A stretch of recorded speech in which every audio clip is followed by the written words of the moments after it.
So, this is the October 27th, 2024 morning Zazen Kai. And today, without any script or particular planning, I'm going to talk about a koan from the Hekigan Roku. Now, first, I just want to mention what this book, the Hekigan Roku, is. The translation of Hekigan Roku, which is the Japanese form, the book was originally written in Chinese, but in Japanese it's called the Hekigan Roku, which literally means the Blue Cliff Record. And this book is a compendium of 100 koan. And it also has introductions, commentaries, verse, subscripts for each of these cases. It's a very dense book. It's a large book. So I have a particular version of this that was translated by the Cleary brothers, Thomas and J.C. Cleary. And this book here is almost 700 pages long. So you can see it's a very, very deep and thorough presentation of teaching cases known as koan that expose various facets of what we might call Zen truth. So the case that we're going to bring up today is case 7. And I want to say one other thing, because I'm going to read initially from this booklet that I put together many years ago. It's actually from the collection of cases of the Hekigan Roku. There's 100 of them. That was originally assembled by Philip Kapleau, who was the Zen master of the Rochester Zen Center. And of course, our former teacher, Richard Clark, was a student of Philip Kapleau's. I was a student of Richard's. And Richard went through these cases with Philip Kapleau, and I went through all 100, as some of us also have, with Richard. But I went through them with this booklet that I finally assembled from loose pieces of paper, and these are just the cases themselves. So I'm going to present the case of this 7th koan in the Hekigan Roku, and then later we're going to look at other parts of the more complete discussion that includes the introduction and the verse. So this is the case. I'm just going to mention it. It'll serve as kind of an anchor for our discussion, and we're going to come back to it. So this is case number 7, and the title is Are Eh-Cho asks about Buddha. Here's the case. This is one of the shortest cases in the Hekigan Roku. A monk asked the Zen master Hogen, "My name is Eh-Cho. I ask you, what is Buddha?" Hogen said, "You are Eh-Cho."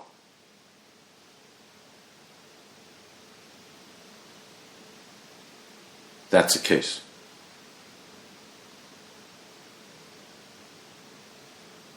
So you can see that just working from this very brief story alone is a pretty steep and difficult way to approach this.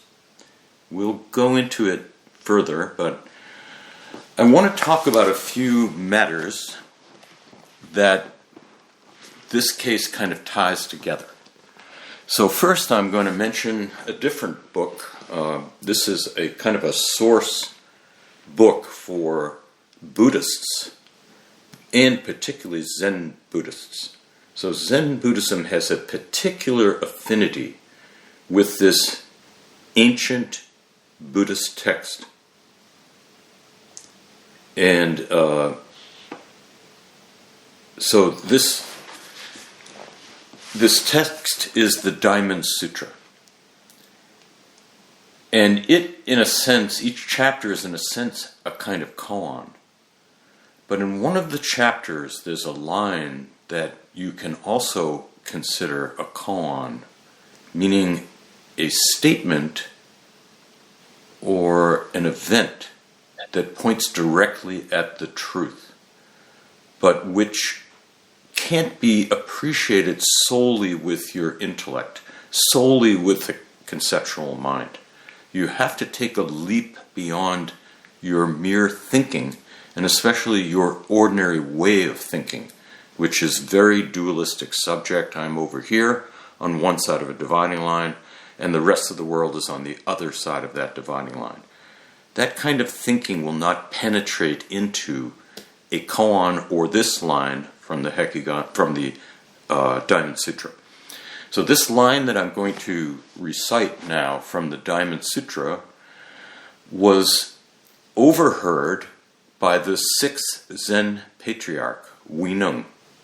Now, Huineng was the sixth in the line of transmission from the first Zen patriarch, Bodhidharma, who brought Buddhism from India to China.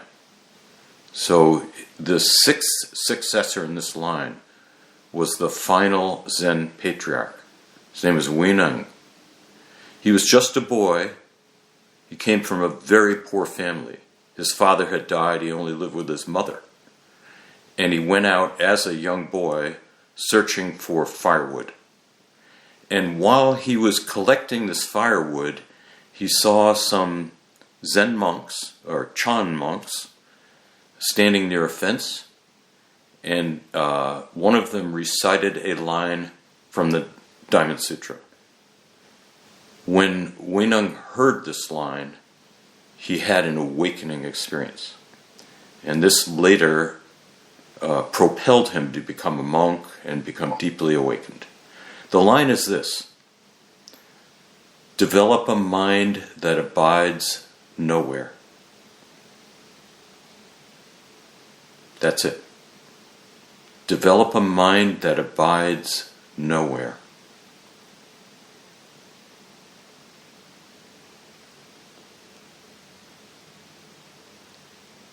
Now, the obvious question here, part of this statement, is where's my mind abiding? That I don't get this right away. I must be stuck somewhere. So you can think of the word abiding as being stuck, abiding, staying, living in, identifying with something. So the Buddha said, develop a mind that abides nowhere. Where am I abiding? Well, as an ordinary human being, I'm abiding in my self, my life, my opinions, my feelings, my memories, my prejudices, and my identifications, all of which have developed and evolved over my entire life. So they feel pretty solid, and this mind is pretty stuck.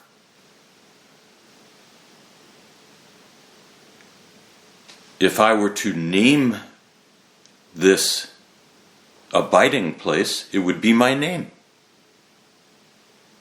And I presume for Eh-Cho, it was his name. It was Eh-Cho. It's a stuck place. It's an abiding place. And once mind abides there, mind develops some bad habits. Let's put it that way. Mind can easily become afraid and then become protective of what it's identifying with, and perhaps defend what it's identifying with by all means, including even violence. And if you look at the history of the human race, that's obvious. That's been something consistent with the evolution of human beings from the very beginning of history. We went around in roving bands. We evolved from chimpanzees. Chimpanzees are very territorial. If a foreign chimp comes into the territory of a group of chimpanzees, it will not only be killed, but it would be torn apart limb for limb. So we humans have developed that. We have ethnic hatreds, prejudices, fears, selfishness, anger.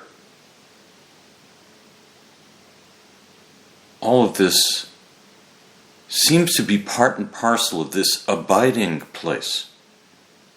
This abiding place within us and in all the other people we know who have their own unique abiding place.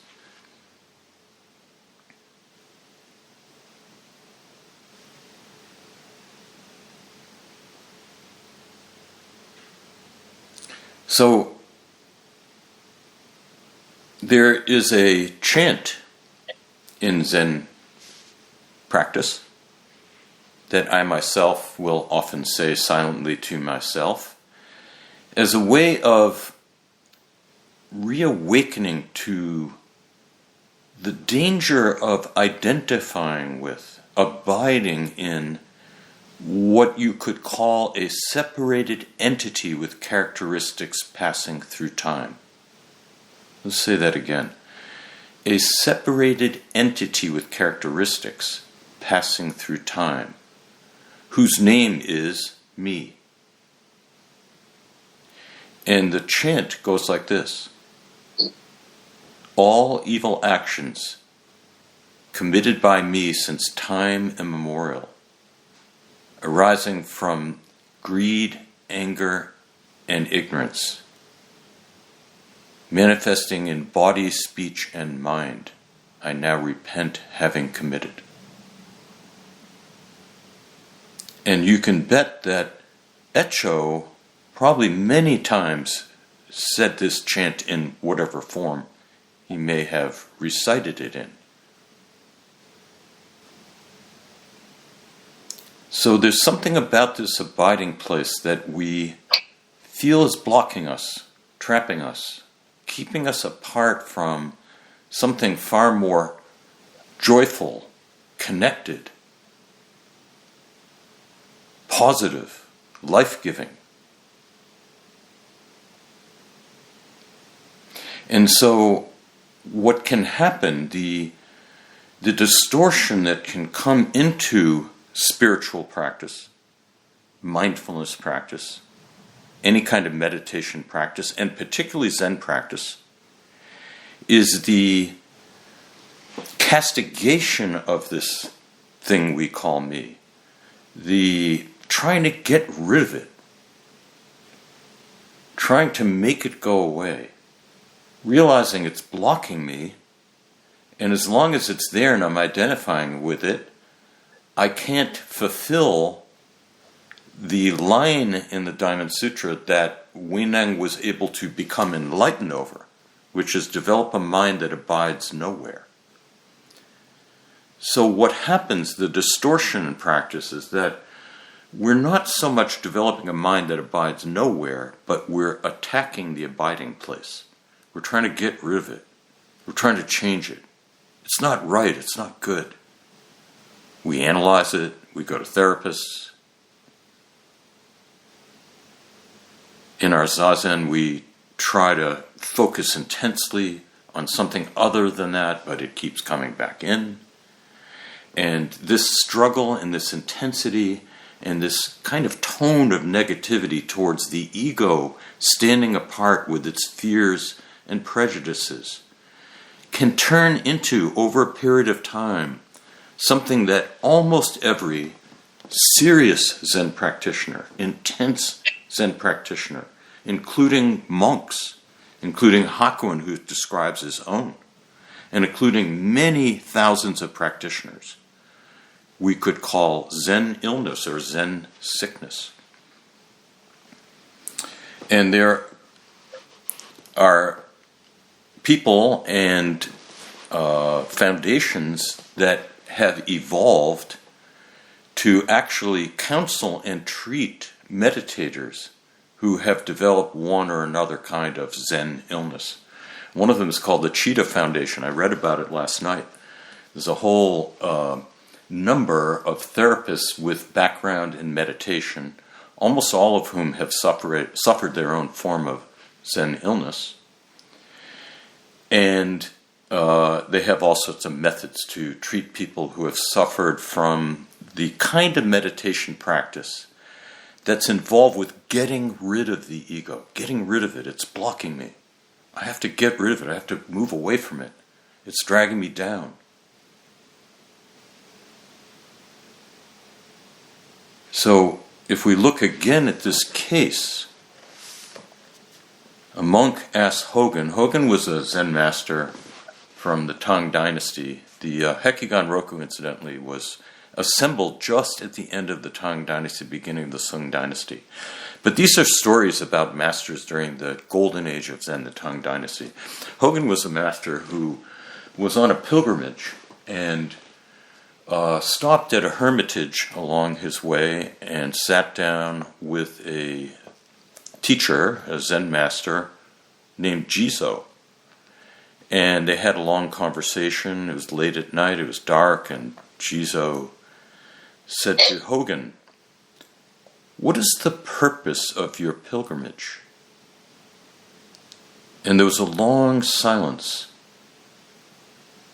And then Hekigan said, "I don't know." And Jesus said to Hekigan, "Not knowing is most intimate." And Hekigan came to a deep enlightenment. Not knowing is most intimate. So this is the Hekigan. And a monk comes to Hekigan. The monk's name is Eh-Cho. Now, let me tell you something about Eh-Cho. Eh-Cho was a very serious Zen student, a Zen monk, who did intensive zazen and went deeply into samadhi states. He was a superb meditator. He was able to go to a place where there were no thoughts. But there was something missing, and he knew what it was. What do you think it was? Where's the indication in this case? So I'll read the case again. A monk asked Hekigan, "My name is Eh-Cho. I ask you, what is Buddha?" And Hekigan said, "You are Eh-Cho."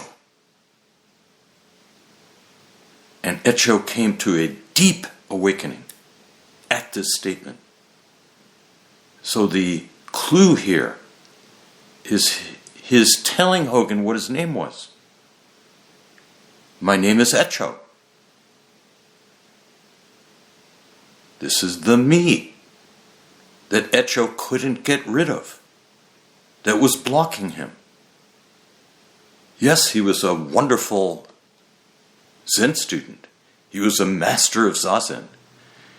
He could enter deep samadhi states.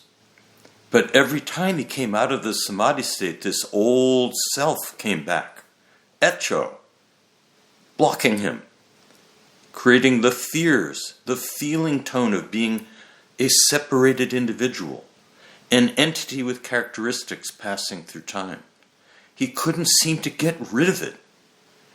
No matter what he did, no matter what deep meditation, no matter how much time he had spent in his monastery, studying under various masters, he couldn't get past it. He couldn't, as the Buddha told the large assembly of monks on Vulture Peak, Mount Gurukuta, where the Diamond Sutra originated. And he said, "Develop a mind that abides nowhere." Well, Eh-Cho, as wonderful a Zen student, couldn't do that. He couldn't develop a mind that abides nowhere, and he thought the problem was he himself, his Eh-Cho. And when Hekigan said, "You are Eh-Cho," it all came tumbling down. He realized something. What did he get?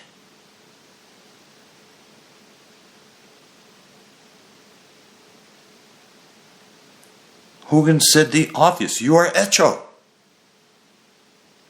And Eh-Cho became deeply awakened. What did he realize?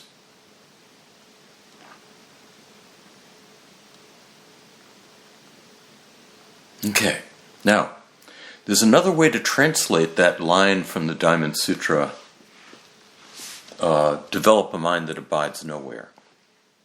So this alternative translation, which I particularly like, goes like this. Allow mind, and mind is capitalized, by the way, so we're not talking about the contents of mind, we're talking about the mind itself, the mind that generates these thoughts and everything else. So it goes like this. Allow mind, having no fixed abode, to flow forth. Allow mind, having no fixed abode, to flow forth from everything, from each and everything. Nothing excluded. When mind doesn't abide anywhere in particular, mind is now free to flow forth from everything, each individual thing.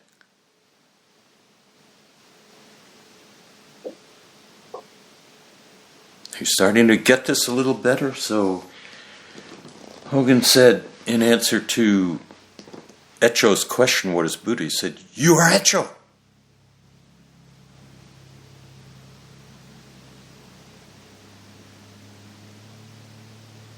Now, if Eh-Cho is not abiding in his idea of Eh-Cho, meaning his history, his life story, his neuroses, his tendencies, his memories, his likes and dislikes, if he's not identifying with that, in other words, this set of what really are essentially, if you look into the depth of it, sensations. Sensations include vision, hearing, tasting, smelling, touching, and thinking. Think about yourself. Say the word me. What do you notice? Well, you hear the word me in your mind. You hear your thoughts and beliefs. You have a sensation of me that's actually almost a physical sensation of me. It just seems to be there, passing through time. It's always with my body, it's always with me. It very rarely goes to sleep, but when it goes to sleep, I'm usually so absorbed in something I just forget about it. But the minute I'm not absorbed, it seems to come back. Yes, this is the action of brain centers that have evolved in every human being. The brain centers together are called the default mode network. And it evolved because it protects us, because it leads us to protect our body, to seek out that which keeps us alive. So eventually we pass on our genetics. And whatever deep instructions in the DNA that leads to a brain developing in every human being, this default mode network, has enhanced the survival of that being with the default mode network to pass on its genes rather than get eaten or just lie there in a lump and dissolve away. So yes, it's not something to be rejected, hated, castigated, thrown away, fought against, feel guilt over. It's our deep inheritance. It has a reason for being there.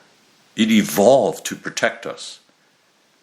It's not something to be hated and gotten rid of and destroyed, which is a source of so much meditation illness, a misunderstanding of the use of mindfulness meditation, which is not to get rid of yourself.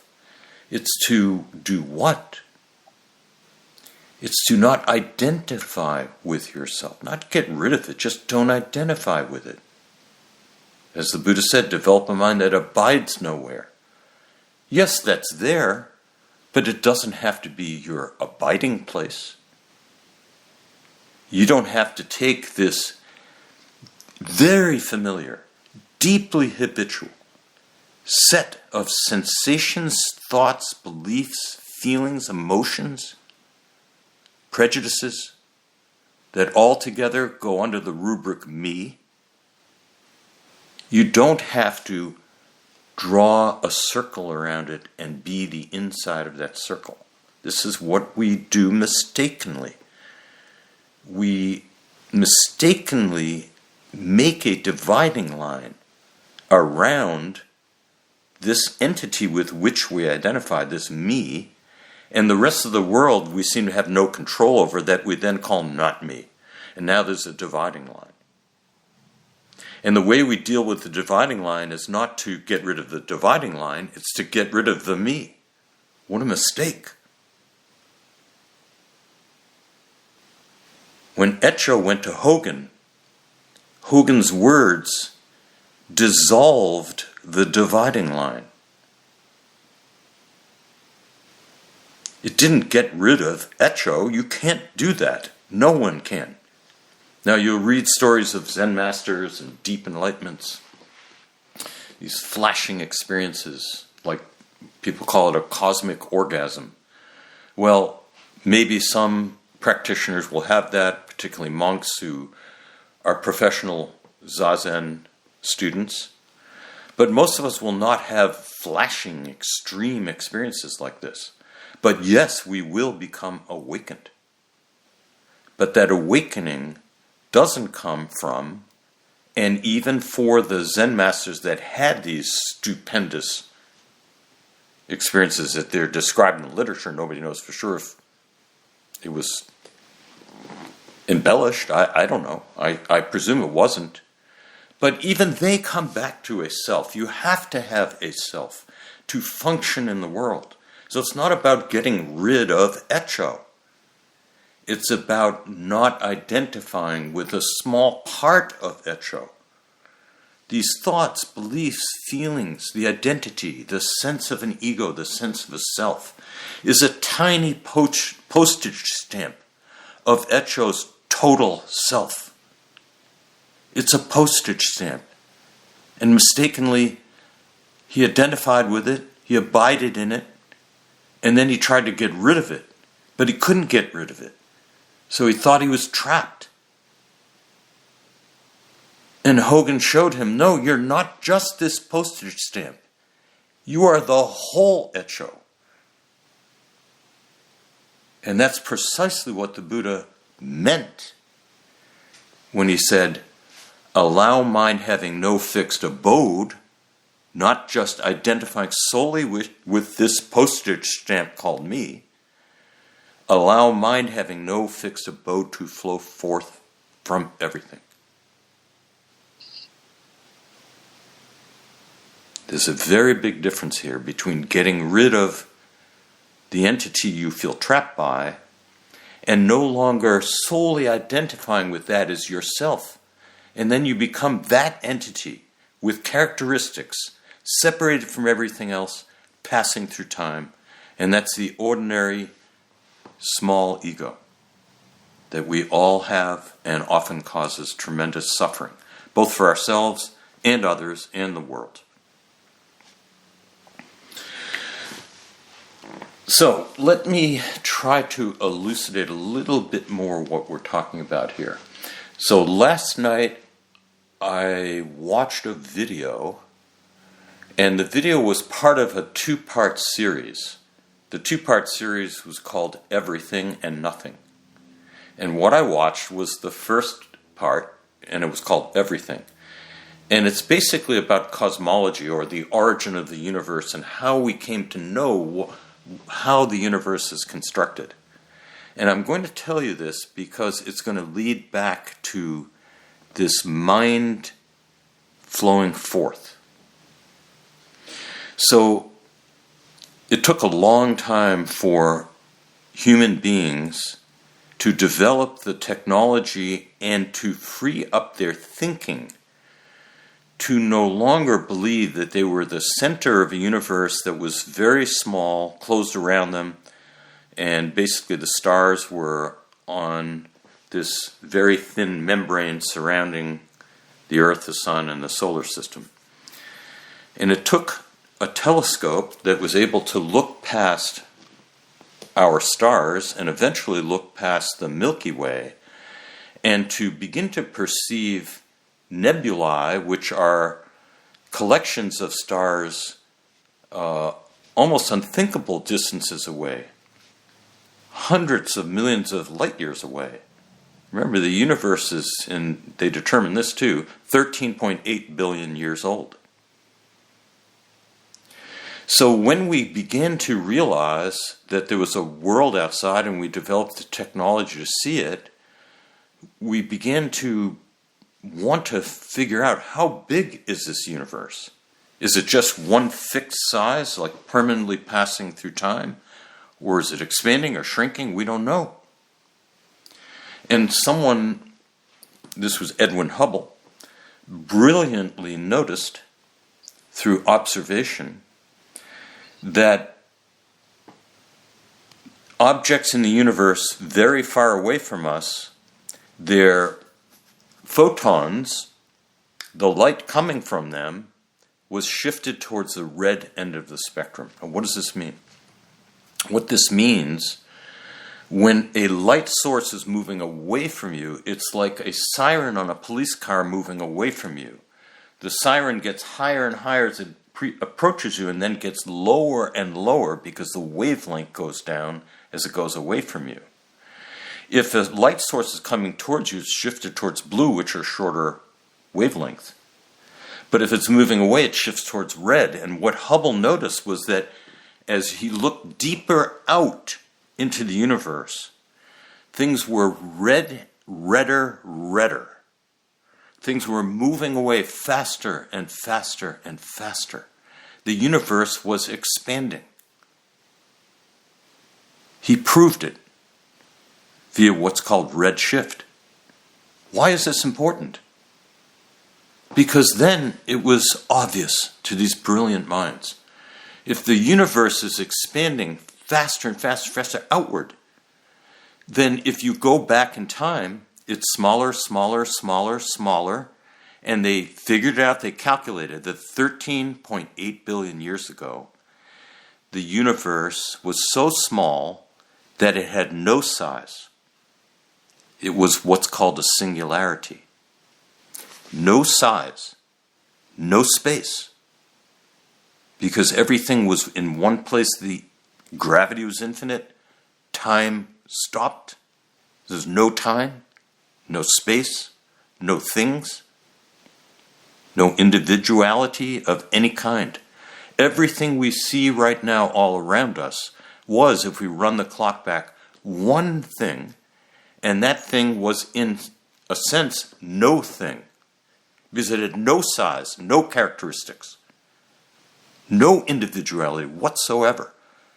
You couldn't see it, and there was nothing outside it. There was no one to see it or know it because there's nothing outside it. It was a singularity. And then the Big Bang happened, and here we are now. Something caused it to expand. Then at a certain point in its expansion, photons were created in this cosmic explosion.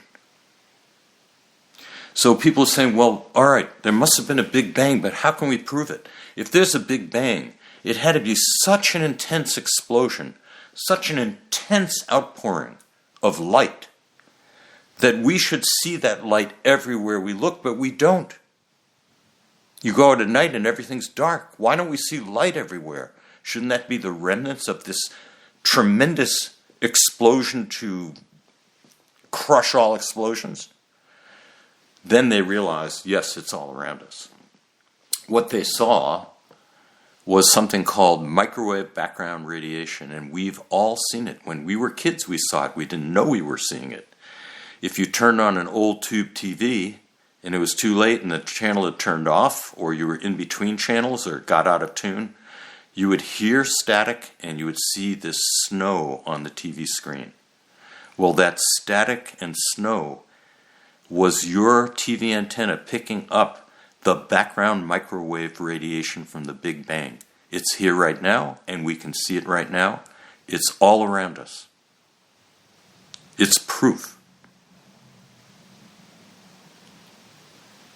So this lecturer, the video I saw last night, was saying how this is so fundamental, this background microwave radiation. Now I will say to you, if you are a serious student of Zen, and if you have awakened, you will know right away that there's something more fundamental than that. There's something more fundamental than the microwave background radiation. Do you know what it is? You should instantly know what it is. It's more fundamental. What do I mean by that? Well, that formed somewhere after the Big Bang. But what came before the Big Bang? What was there? Can you see that? Well, I contend everything around us is showing it. You don't need a TV set to see it. You can see it in a glass of water. You can see it in a book. You can see it in an ego, your own ego. It's there too. It's there everywhere. Can't be hidden. Emanating, shining from everything. What is that? If you are serious about this practice, you will know right away with no hesitation what that is.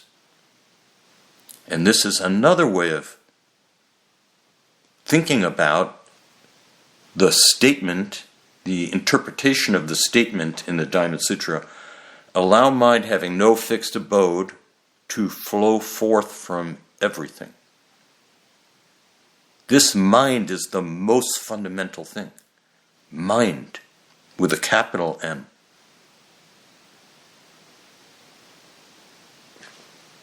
Now let's take a look at the introduction to this koan and see if that helps us. Okay.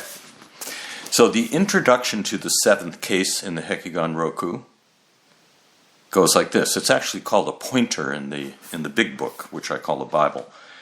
The 1,000 sages have not transmitted the single word before sound. Actually, let me use a different translation. So when I work on these koan with students, we work from 3 books. We work from the original Blue Cliff record. We work from the cases in the pamphlet that I put together, which are just the case. And we work from another book that is a different translation, sometimes a better translation in terms of teaching of the Hekigan Roku. And this is called Two Zen Classics by Katsuki Sekida. And the classics are the Mumonkan, which is the Gateless Gate, and the Hekigan Roku, the Blue Cliff record. So this is how he translated what I was just reading, the pointer. He translates it this way, and it's Engo's introduction. As to what stands prior to the word, and that is capitalized. As to what stands prior to the word, not one phrase has been handed down, even by the 1,000 holy ones. As to what stands prior to the word. What is the word here? Capitalized word. What does that represent? That represents, let's call it the singularity. Let's call it something. Something that can be defined. Something that can be named. Call it the microwave background radiation, the word. Something you can point to. Something circumscribed. Something unique. So he says here, as to what stands prior to the word. Remember I said, what is more fundamental than the background microwave radiation? Not one phrase has been handed down even by the 1,000 holy ones. Why? Why haven't they handed down something? Because you can't say anything about it. Any characteristic you would give it limits it. You can't say anything about this fundamental thing, shining from each and everything, including your ego.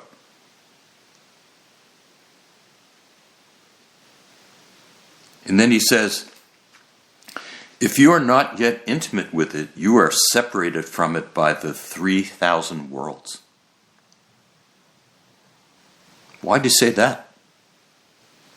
Think about the 3,000 worlds and everything contained in them, all the beings, minds, objects.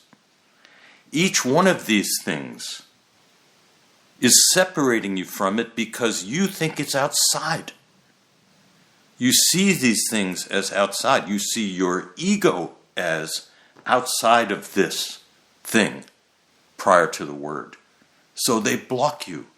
You don't understand that what stands prior to the word is emanating from all this. Emanating. That's what the Buddha meant when he said, allow mind having no fixed abode, not identifying with anything in particular, to flow forth. To flow forth.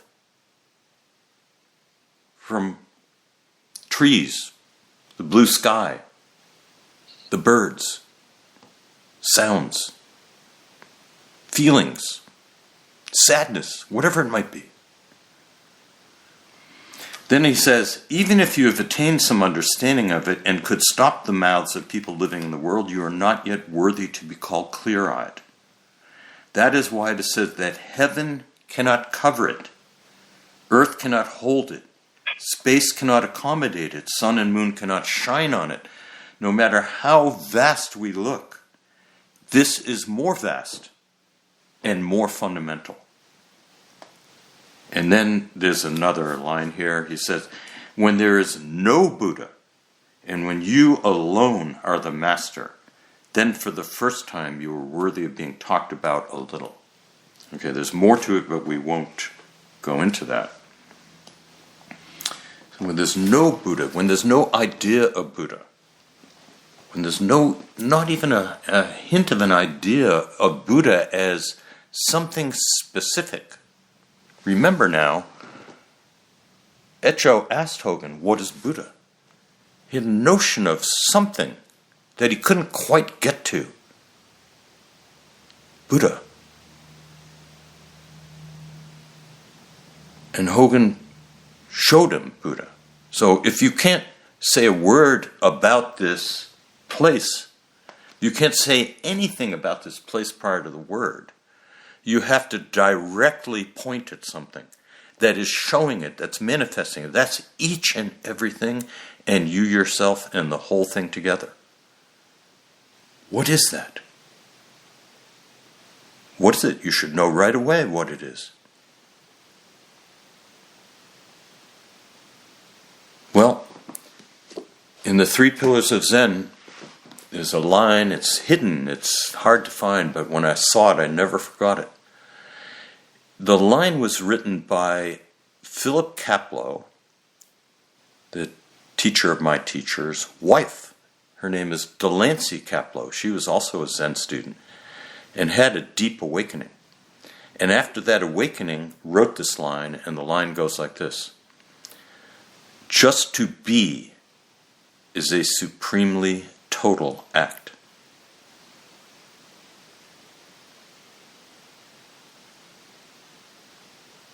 You are. A book is. A thought is. The blue sky is.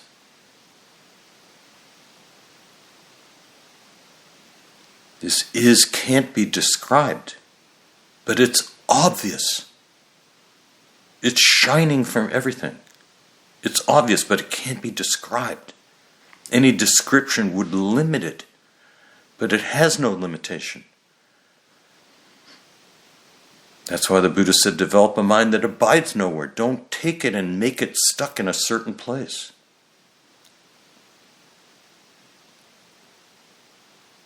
Delancey didn't say, I am the truth. She said, just to be is a supremely total act.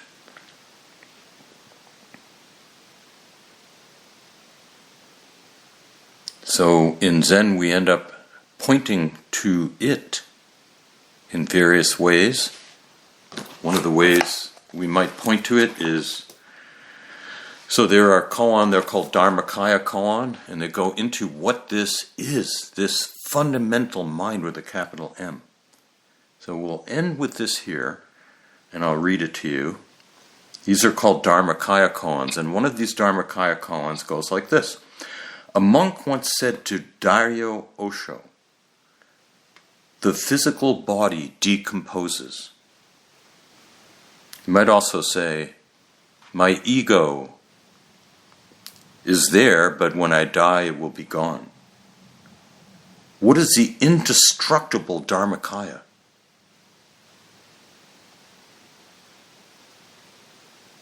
And Dario answered with this verse. Blooming mountain flowers are like golden brocade. Brimming mountain waters are blue as indigo.